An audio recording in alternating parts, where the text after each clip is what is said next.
E hoje é dia de nós, investidores, analisarmos o copo meio cheio, porque a situação está crítica para nós, investidores de renda variável, que abre também um outro ponto de uma série de oportunidades de investimentos, e isso está acontecendo por alguns motivos com que eu vou explicar brevemente aqui. Depois vamos falar sobre os bancões. Analisando a bolsa de valores pelo Ibovespa, a gente tem uma queda de 8,6% no acumulado do ano, né, de janeiro até o finalzinho aqui de dezembro, e essa queda vem se mostrando muito forte de setembro para cá.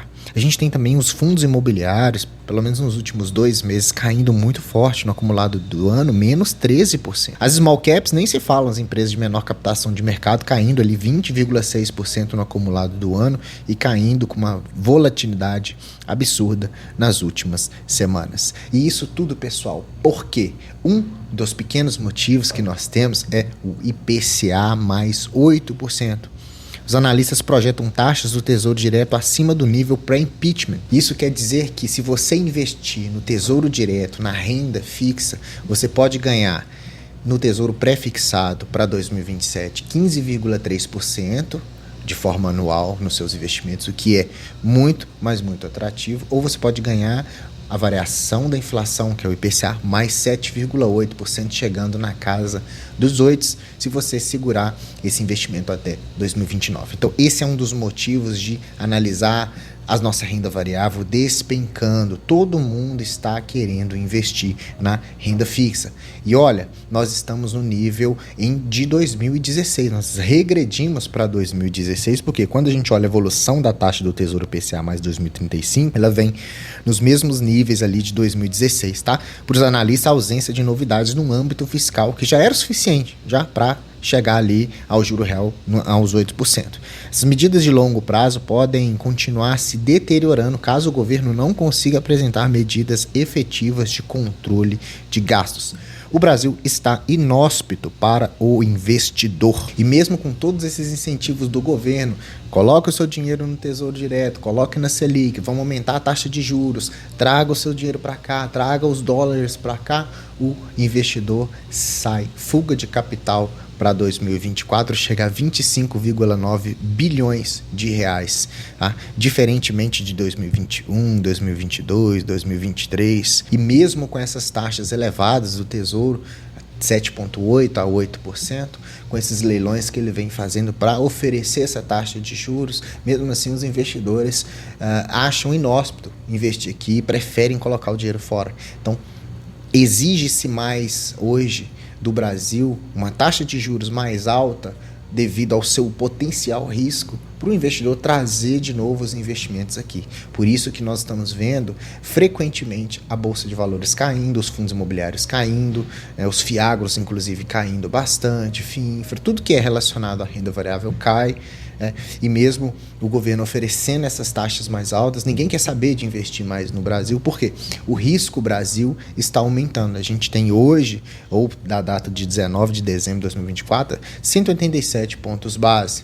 E se o dinheiro sai daqui para fora, o nosso dinheiro desvaloriza, o dólar se torna super valorizado, chegando a bater na casa dos 6,12, 6,20, 6,30, mesmo com o Banco Central fazendo os leilões ali, vendendo 2 bilhões de dólares para ver se a moeda dá uma baixada. Mesmo assim ainda não foi o suficiente por conta desses problemas de risco fiscal. Então, meu ponto aqui é o seguinte: será que as ações caindo, os fundos imobiliários caindo, a renda variável em si despencando é um problema das empresas ou é um problema maior, governamental, da nossa taxa de juros que está mais elevada e da desvalorização da nossa moeda? Então isso fica um ponto importante. Por quê? Porque a partir daí você vai se tornar um investidor mais estratégico.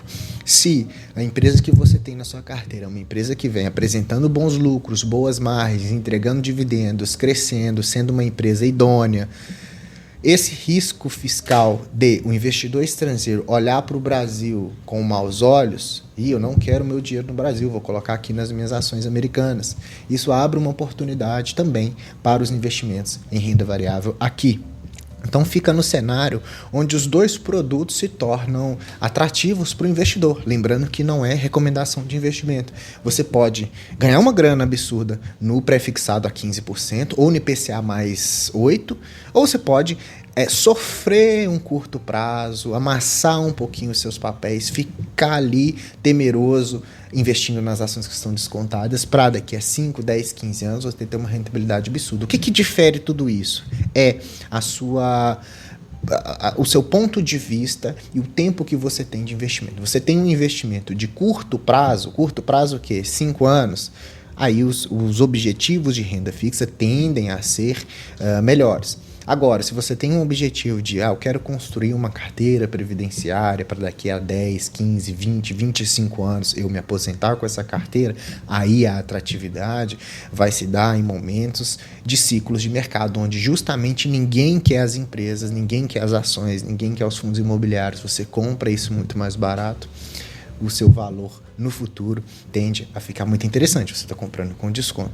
Outro ponto também, que está tudo caindo por aqui, é porque as ações americanas elas estão performando de uma maneira esplêndida. Está todo mundo investindo nos Estados Unidos, está todo mundo investindo em dólar, né? Você pode perceber aqui que num âmbito mais global, tadinho do Brasil, ele ficou aqui em vermelho, né, com as ações em queda no acumulado do ano, né? Petrobras, Vale, Ambev, Itaú, Bradesco, Vivo, Suzano, performando negativamente ao contrário do resto do mundo. Parece que nós estamos num contracíclico, né? E outro problema que muita gente desconhece devido a esses efeitos de uma gestão fiscal, uma gestão econômica muito, mas muito defasada aqui no nosso país, com as medidas do governo cada vez piores, o dólar, quando ele se valoriza, ou melhor dizendo, quando a nossa moeda perde o valor frente ao dólar, ou seja, quando ele cai na casa desses 6,27, não fica ruim só para as nossas ações, fica ruim para o nosso dia a dia. Tudo fica mais caro. Por quê? O trigo, o pãozinho é importado, né? O que significa que o produtor tem que comprar matéria-prima em dólar.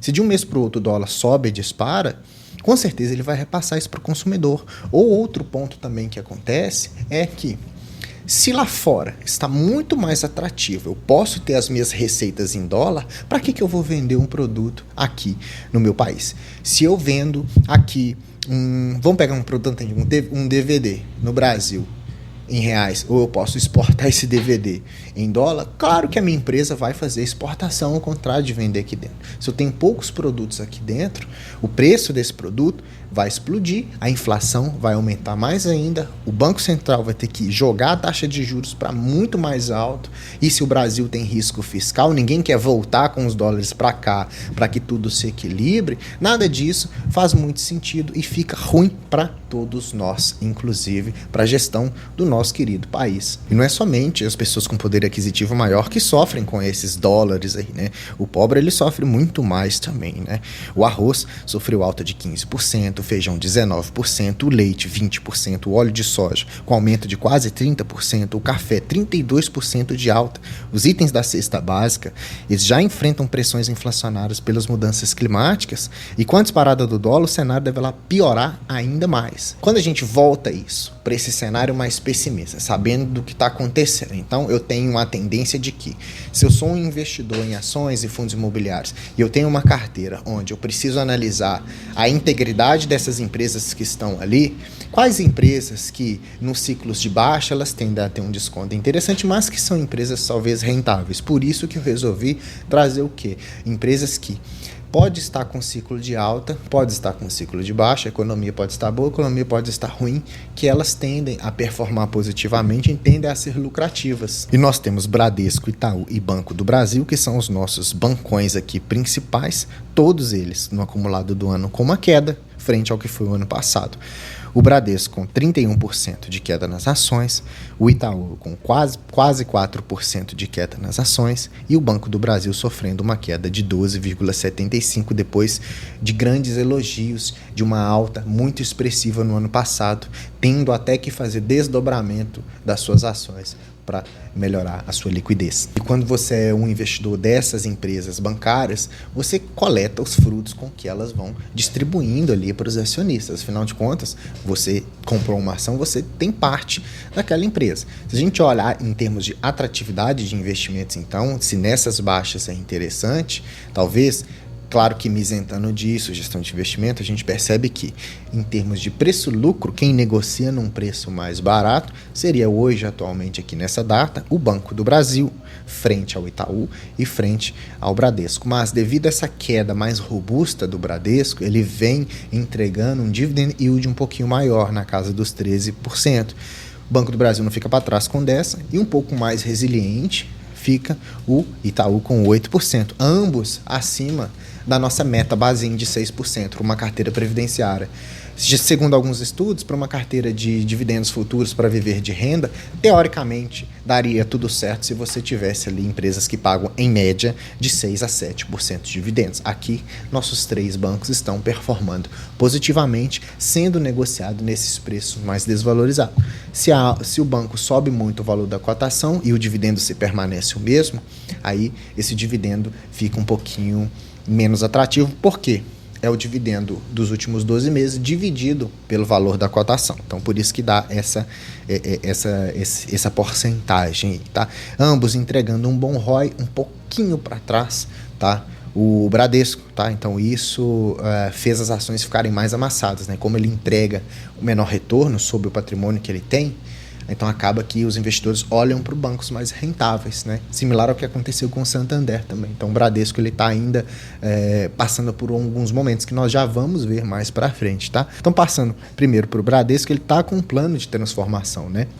Sofreu muito em 2022, 2023, esse ano também, tá? Com isso ele vem ali investindo nos seus canais digitais, ele vem contratando outras tecnologias para expandir os seus negócios, para ganhar margem de mercado, né? Então ele tem planos aí para até 2028 estar entregando lucros mais interessantes, né? Mas nem por isso ele fica muito para trás, porque no terceiro tri de 2024 ele teve um lucro de 5 bilhões, cresceu em 10% de forma trimestral, 13% de forma anual. Então veja o crescimento comparado com o ano passado, né, onde ele sofreu mais. Agora ele está ali retornando aos seus patamares de rentabilidade com maior solidez, né, com a margem líquida que evolui, com ganho de produtividade, com uma carteira de crédito que cresce. Carteira essa que a gente pode ver que hoje está em 943 bilhões de reais, cresceu na pessoa física de forma anual em quase 10%, na pessoa jurídica em quase 6%, cresceu crédito consignado, crédito pessoal, cartão de crédito, crédito rural, imobiliário, capital de giro. Então todas as suas frentes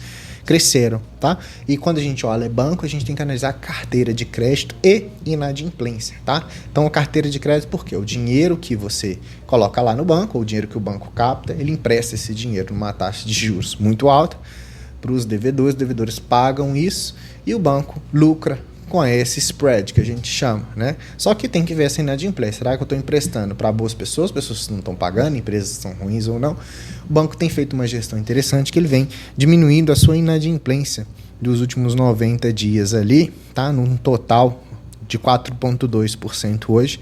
Ano passado já chegou a 5,6%, por isso que o papel ficou amassado, que a cotação ficou para baixo, tá? Já agora para o Itaú, quando a gente analisa, ele é um banco de volumes muito maiores, tá? Ele possui de ativos totais 3 trilhões de reais. A sua carteira de crédito é 1 trilhão e 200 bilhões de reais, com um ROI de 22,7%, um ROI recorrente, tá? Então é um banco que trabalha com um portfólio muito amplo de serviços, é um banco gigantesco, tá?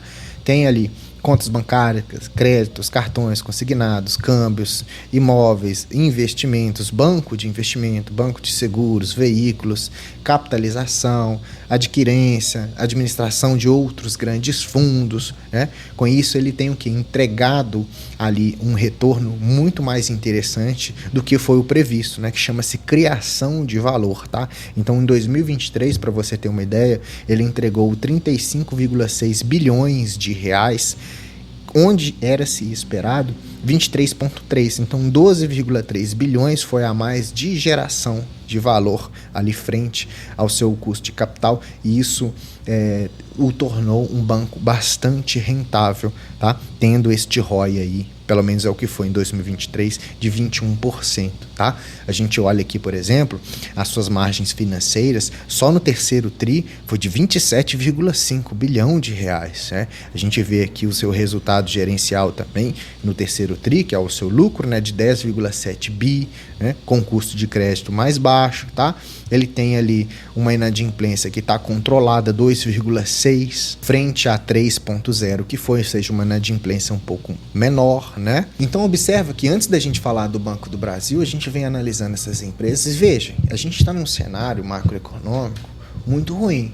Nós temos conflitos no exterior, nós temos valorização das ações americanas, nós temos o juro americano dando uma arrefecida, nós temos a hipervalorização do dólar, desvalorização do nosso real, fiscal comprometido, a nossa gerência aqui econômica está terrível, os investidores não estão gostando mais do Brasil, mas no dia a dia as empresas, elas têm performado de forma positiva. E se eu sou um investidor, se eu ficar olhando só para o macroeconômico, eu vou pegar meu dinheiro e colocar debaixo do colchão.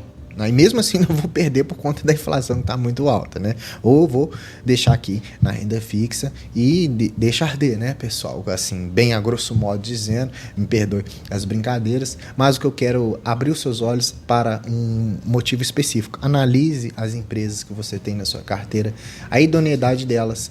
É bom você saber do macroeconômico, você entender os ciclos de mercado. Então nós estamos num ciclo de baixa, onde abre-se, se a empresa é boa, oportunidades. Lembrando, mais uma vez, que não é sugestão de investimento. Então, o Banco do Brasil, analisando mais um deles aqui, ele tem uma carteira de crédito também grande, 1,2 trilhão de reais, uma carteira que cresceu também frente a 1 trilhão do que foi em setembro de 2023, crescendo pessoas físicas, pessoas jurídicas, crescendo bastante no agronegócio. Também os papéis estão mais amassados, as ações desvalorizaram um pouco frente a tanto o cenário macroeconômico, mas o que aconteceu no banco é que a inadimplência do agronegócio, ela aumentou um pouquinho devido a crises climáticas, né? Devido à quebra de safra, devido a tudo que aconteceu esse ano no nosso país, as ações se reorganizaram para um valor um pouquinho mais baixo. Por quê? Ora, agora o banco tem que prover um pouquinho desses seguros para esse agronegócio com essa inadimplência que está 1,97, tá?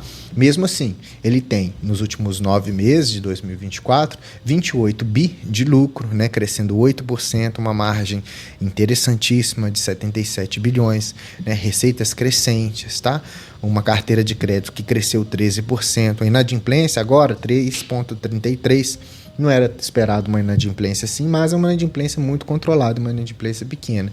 A gente pode perceber aqui que dessa carteira que cresceu 13%, a formação da sua inadimplência no longo prazo tende a ficar mais estável. Então nós temos também um banco que é gigantesco, que abraça o agronegócio, que abraça o microempreendedor, que abraça as grandes empresas, abraça os projetos governamentais, e com isso ela consegue essa rentabilidade mesmo num cenário de baixa, tá? Porque ela também ganha com esse spread da taxa de juros também. E quando a gente analisa essas 3 empresas frente a outros indexadores, pelo menos que é o que aconteceu nos últimos 10 anos de investimento, se você começou lá em 2015 e está agora entrando em 2025, quem investiu no Banco do Brasil teve uma rentabilidade superior a quem investiu no Itaú e quem investiu no IMAB, que é o IPCA+, a nosso título de renda fixa aqui, que ganhou do Ibovespa também. Só o Bradesco, por conta dessas questões, desde lá, da época da Americanas, que tem até vídeo no canal, que ele performou negativamente, em 27,33%. E olhando a recorrência de pagamento de dividendos, são bancos que vêm pagando dividendos desde 2007. Então, essa recorrência de dividendos é que traz para a gente essa carteira previdenciária, esse perfil previdenciário dessas ações de bancos. Por isso que quem quer construir uma carteira lá para o futuro, quem investiu, pelo menos no passado, em ações dos grandes bancos, não estão reclamando muito. É claro que nos últimos anos, de 2020 para cá, quem cresceu mais os dividendos foi, em primeiro lugar, Banco do Brasil, Itaú e Bradesco ainda sofrendo muito. Mas algumas pessoas, elas gostam de aproveitar essa oportunidade onde ninguém está olhando para o Bradesco, por exemplo, e pegar ali um ROI, ou pegar ali um dividendo acima de 13%, por exemplo, porque ele está comprando esses papéis com valor bastante descontado. Não é sugestão. Eu, particularmente, eu tenho Itaú e tenho Banco do Brasil. Tá? Abri os olhos para o Bradesco, mas meu dinheiro é finito, não dá para comprar todas as empresas, né, pessoal? Então, esse é o tema do nosso vídeo de hoje. Para você, o que? Fica a sugestão de analisar as empresas que você tem dentro da sua carteira. Nós estamos num cenário macroeconômico que abre oportunidades de você fazer um remanejo na sua carteira, igual eu fiz na carteira do canal. Vou deixar o link aqui, tá? Que a gente aproveita um pouquinho para ter renda fixa também, para ter fundos imobiliários, para ter ações, dá para ter todos os ativos dentro de uma carteira de investimentos mais completas. Então agora a gente está num cenário onde não há reservas de oportunidade suficiente, né? Que a gente quer colocar o dinheiro e aproveitar o IPCA mais ou o pré-fixado, mas tem que deixar o dinheiro parado lá, ou a gente compra as ações mais descontadas. Então o que resume isso é qual o seu horizonte de investimentos, para quando que você quer esse dinheiro.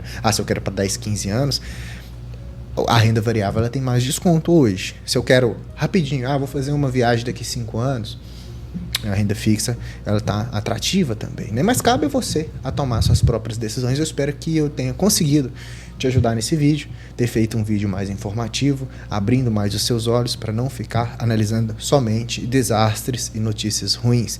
Vamos aprender a analisar o copo meio cheio e ver as oportunidades em meio a essa turbulência, o famoso som dos canhões, tá? Se você gostou do vídeo, deixa like pra mim, se inscreva no canal se não é inscrito, ativando o sininho. Tem vídeo todo dia, cada dia é um tema totalmente diferente, mas sobre investimentos aqui. Você vai se tornar um investidor cada vez melhor, tá certo, pessoal? Deixa aqui seu comentário, qual o bancão que você tem na sua carteira de investimento, ou qual você está interessado em investir. Vou ficar feliz em continuar nos comentários a conversar com vocês. Se você se sentiu grato pelas informações, quer ajudar o canal a crescer, clique no botão seja membro do canal e ajude a me doar mais por vocês. Vai sair todo mundo feliz no final. A gente vai construir uma comunidade bem interessante, tá, pessoal? Aqui hoje, mais um dia você conseguiu assistir o canal do Investidor Classe Média. Eu sou o Gustavo, te vejo no próximo vídeo. Até mais.